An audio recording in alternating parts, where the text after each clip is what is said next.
The cinema is wrong. I think from day one, Jonathan, it has been clear. President of the United States has said it. Speaker of the House Pelosi has made it clear. Our Majority Leader in the Senate, Schumer, has made it clear. Both of these bills are going forward in tandem. We've got to pass them both. I voted for the infrastructure bill. It is an important bill. I'm a former mayor. I know how much we've got to address our crumbling infrastructure and create jobs there. But I also know that elderly people in this country cannot chew their food because they don't have teeth in their mouth. I know that the American people are sick and tired of paying 10 times more for prescription drugs than the people of Canada and in other countries. I know that there are young people out there who would love the opportunity to get a higher education but can't afford community college. We're going to make 2 years of community college tuition free.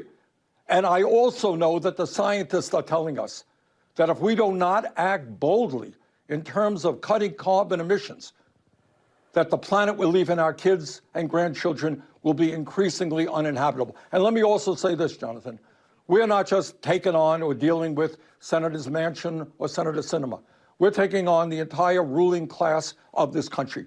Right now, the drug companies, the health insurance companies, the fossil fuel industry are spending hundreds and hundreds of millions of dollars to prevent us from doing what the American people want.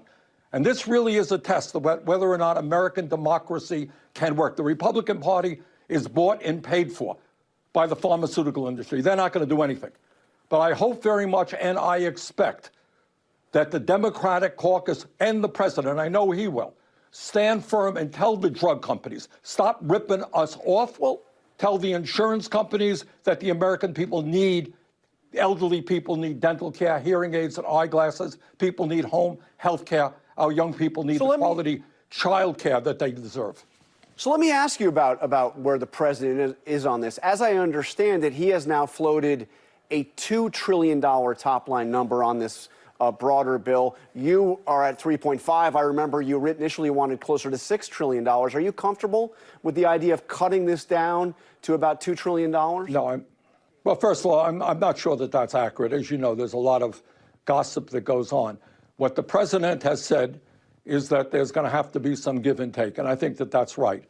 I think, if anything, Jonathan, when we especially talk about the crisis of climate change and the need to transform our energy system away from fossil fuel, the $6 trillion that I originally proposed was probably too little.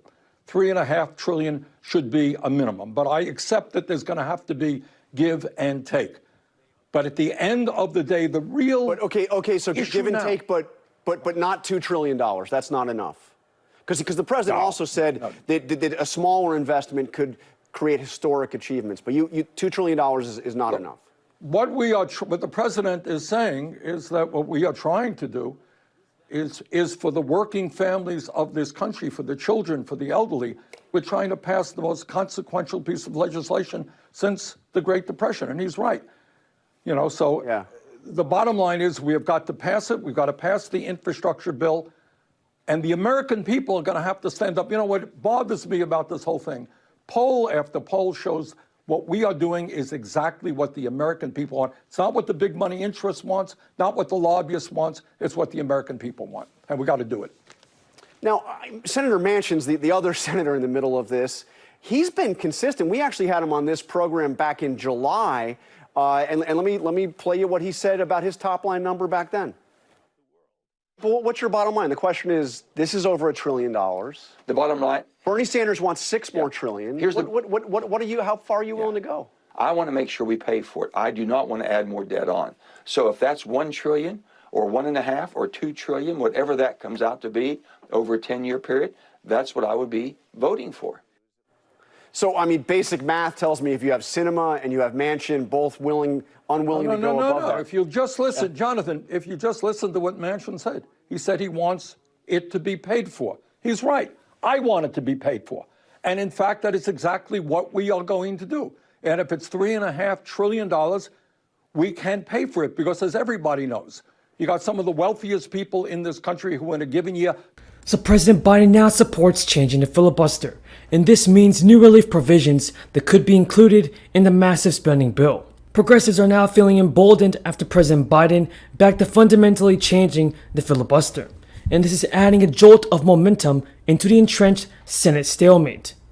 Biden's comments comes after weeks of activists and liberal lawmakers are feeling frustrated that Biden wasn't leaning into the fight against the Senate rule, which is a major roadblock for many of his administration's priorities. Their remarks automatically do not change the problem. Democrats don't have 50 votes for changes to filibuster right now, but they are the latest sign of growing pressure on Senate Democrats to reform the rule. Biden has long appeared wary of getting rid of the rules of the Senate, where he served for decades. That's frustrated progressives who worry about significantly changing the filibuster. Republicans, for example, blocked a revised election reform bill this week and are poised to block a voting rights bill when it comes to the floor as soon as next week.